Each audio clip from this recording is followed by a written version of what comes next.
Netflix making streaming history yesterday, airing two NFL Christmas Day games for the first time in a $150 million move to expand into live sports. Joining us right now is Tom Rogers, Orbit Gaming, executive chairman and former NBC cable president, and, of course, the CNBC contributor. It's great to see you, Tom.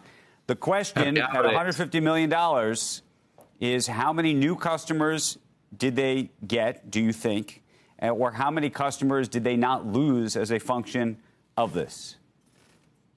Well, I think that's one of the data questions that we don't have hard data on yet, and we'll begin to get it, both viewership and signups. My gut is that while Netflix presumably entered into this deal to help its nascent advertising business, and it looks like they did a hell of a job selling advertising here. It was chock full of ads.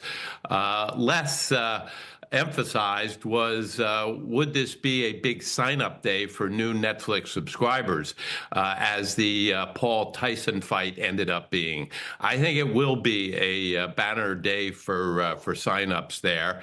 I think viewership is a question. I don't think it will do as well as the supposed 65 million concurrent streams that the Tyson-Paul fight did.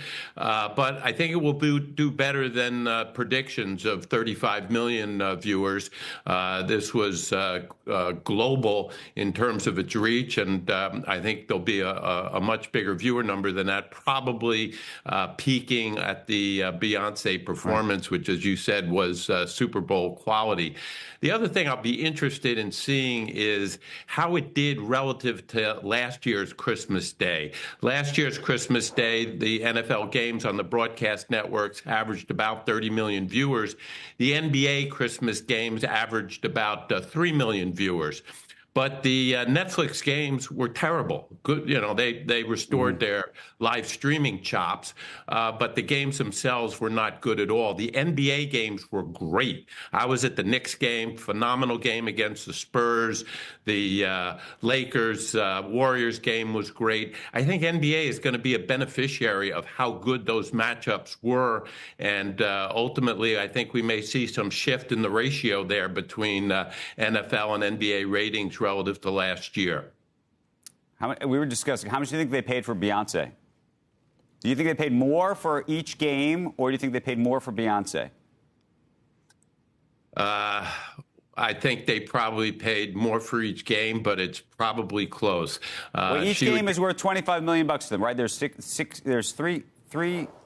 years, 2 games a pop. Right, but there's also advertising. No, it's only guaranteed one game for only one game. Okay. 27. So that means the games are even worth more than $25 million each. Right. I think she probably got close. Look, she gets an enormous number no matter what she does to do it on Christmas Day. I'm sure there was a much bigger pop riding in on a horse. She probably got even more for. So my guess is it was pretty close, but the games were probably somewhat more valuable. Andrew just wants to know so he can save up for his 50th birthday bash, which is going to be huge. And you will be invited, I'm sure. I'll contribute, Andrew. But Tom, I'm wondering, this whole conversation brings this interesting sort of exercise in terms of what is it worth to Netflix if we're not going to necessarily know the subscriber signups that they get. They sell advertising.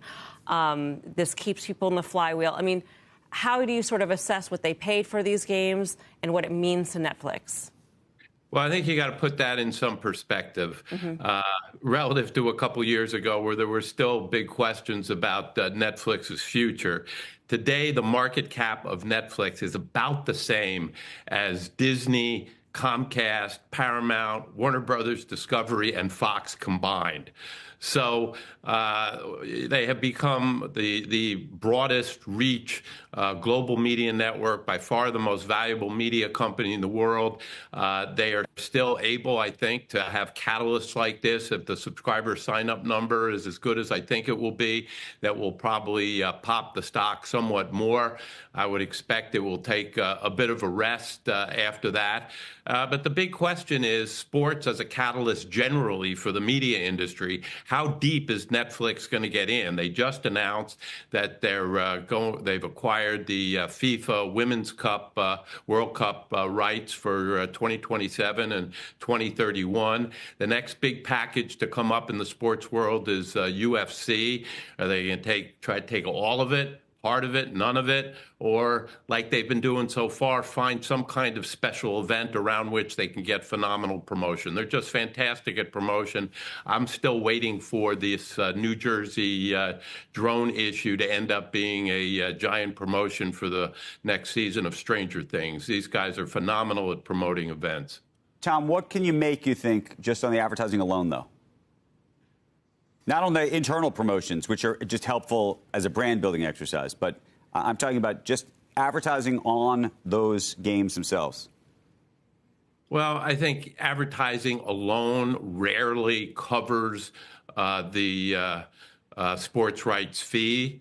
I think they, as a first out effort to filling up inventory with premier advertisers that I'm sure sold at premier rates, I'm sure they did extremely well.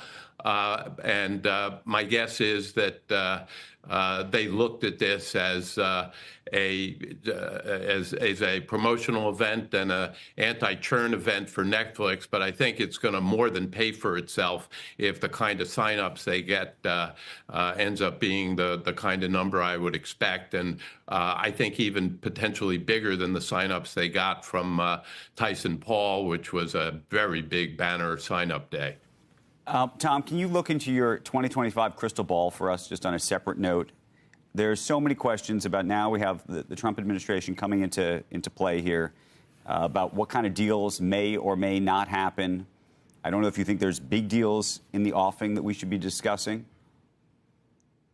Well, I do think this will be the year that two of the traditional legacy media companies have some kind of merger or joint venture of streaming services, as difficult as that will be to put together. I do think that there is a need for driving scale in the streaming space, and I'm not predicting which services will be the players there, but I do predict two of them will get together in some way. I think the deal that will be culminated in 2025, the spinoff of CNBC and the other NBC cable networks, I predict it will be a great catalyst for the expansion of CNBC into the future. So I think that will be a big one to watch as well.